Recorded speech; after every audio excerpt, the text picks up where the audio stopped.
Hi everyone, and welcome to another part of the Solidity tutorials. In this part we're going to work on the crowdfunding smart contract. So crowdfunding is one of the most useful, one of the contracts that you might need to use in the future, and also learning this kind of smart contract will help you learn some of the concepts in Solidity. So just as always, we're going to create a new contract in the contracts folder, and I'm going to call this crowdfunding.sol.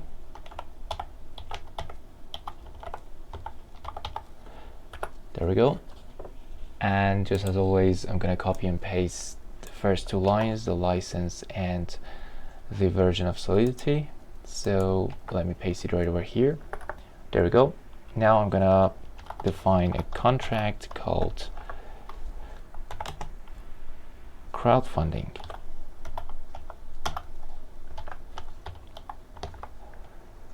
So we've got the crowdfunding, there we go, and let's open the bracket.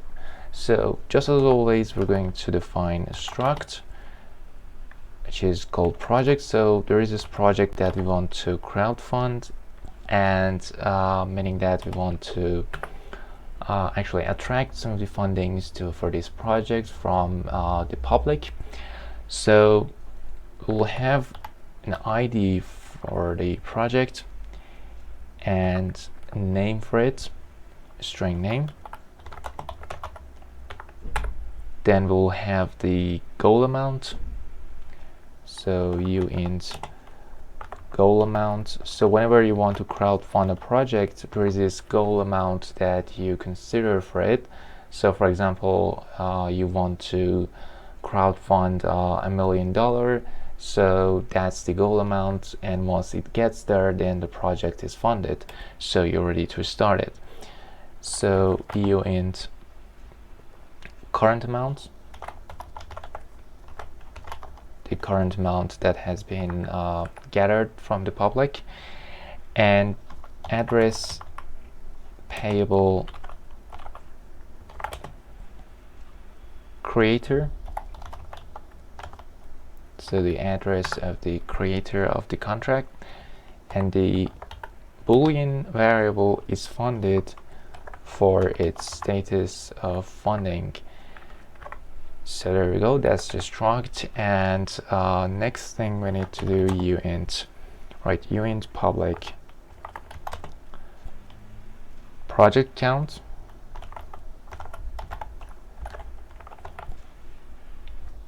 that's it. And we've got this mapping here, and uint to the project, uint to the project, and project here is the type for projects, public projects, and there we go. So let's create two events. And this example is pretty much like the previous example. In the previous one, we had the marketplace.sol example, and if you can remember, we had nearly the same structure, events, and there we were talking about the product. Here it is a project. So it's kind of like selling an item or a product, but with the difference that here we're crowdfunding for this specific project, but there we were selling a kind of product. But no difference, we're just gathering funds from people. In that one, for selling, we're creating the product and selling it, but for this one it is for just gathering the funds from the people. So we've got project created, uint ID, a string name, uint goal amount,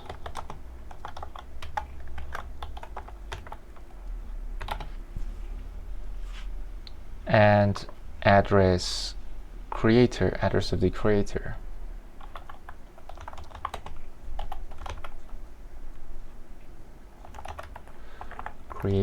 There we go.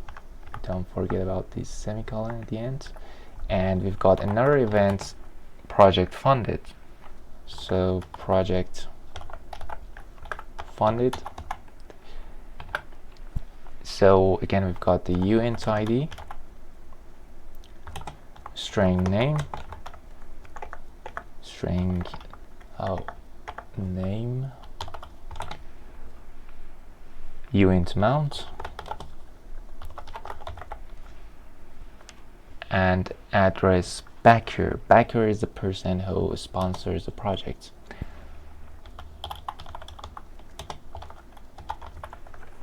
So if we want to make it similar to the previous example, which was a marketplace, here backer is the buyer, right? So now we're going to define another constructor, and I'm gonna say what we do. So constructor, and project count is the only thing inside of it, project count. So it's at first it's equal to 0, but then it will increment. So once at the beginning we have no project, so the project count is 0. So let's define a function for creating a project. Function create project,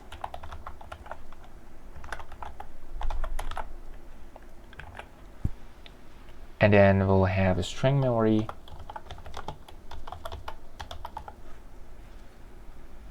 underline name, and also uint goal amount,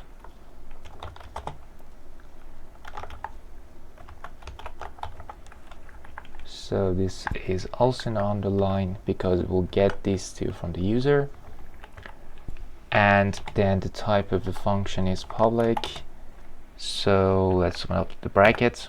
So but first we'll increment the project count, so once you activate the function, it will increment the project count. So at first it's 0, and once we create the project it will become 1 because they've added a project. So projects array project count, so project count is now 1, project count equals to project, which is the type project, or you can say the struct here from this struct. So project count, we can say project count, then underline name, and also goal amount,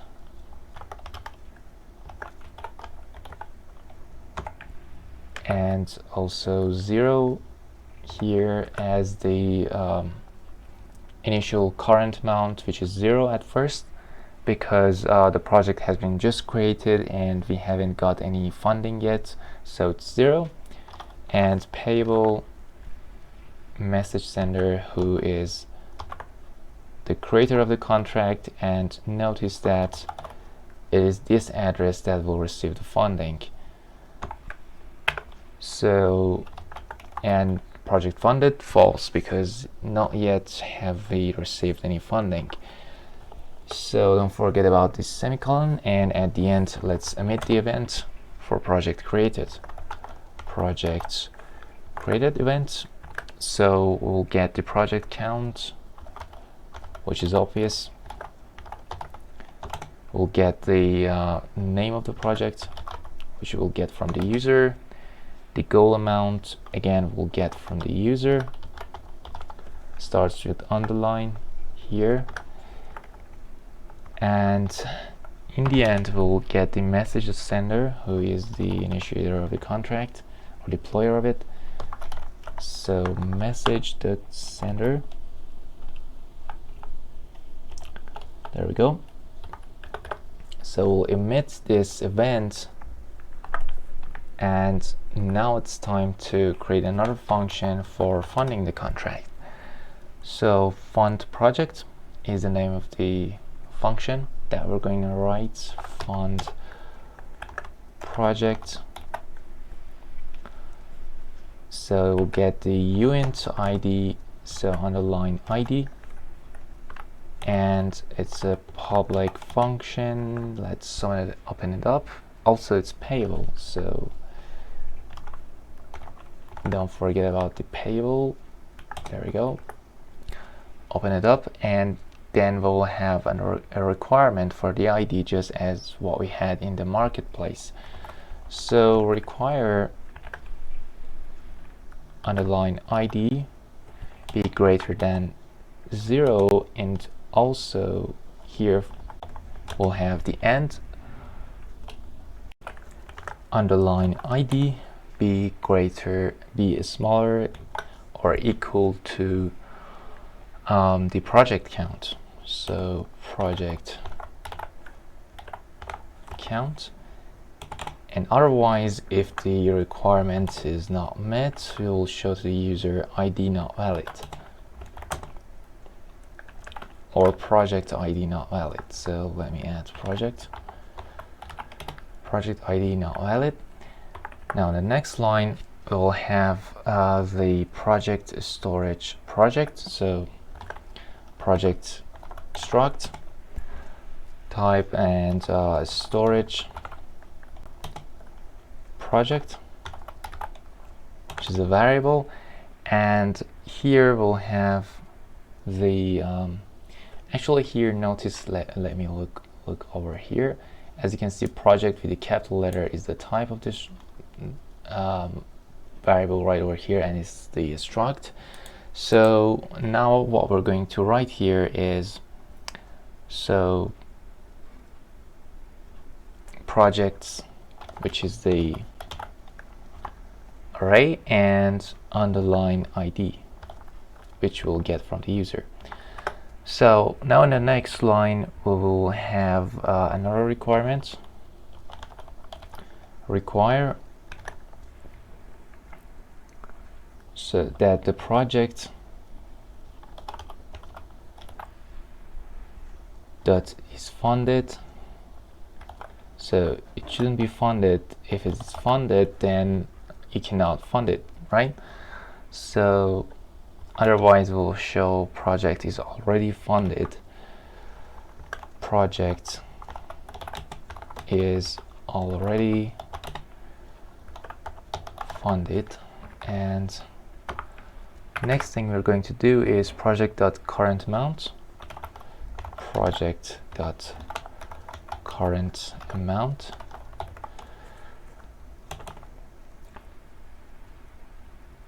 so it should be plus equal to message sender. So the message sender who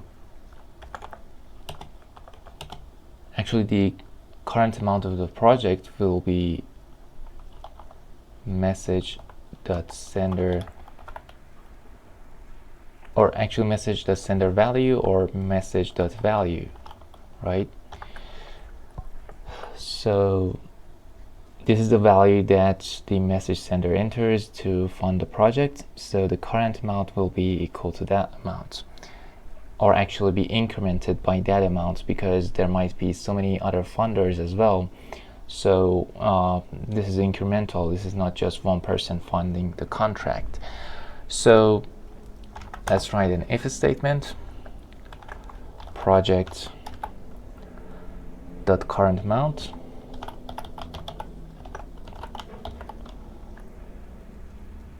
which should be greater than project goal amount, project dot goal amount, and if that happens, we will project dot current amount should if the project dot current amount is greater than the project goal amount, then project that is funded equals to true. Project that is funded equals to true. Notice that because of this, maybe someone who is the last person funding the contract enters something even more than the goal amount. So sometimes the funding might be even more than the goal amounts, but once the project that is funded equals to true, nobody else can fund the project. So at the end, we will emit the event related to project funded,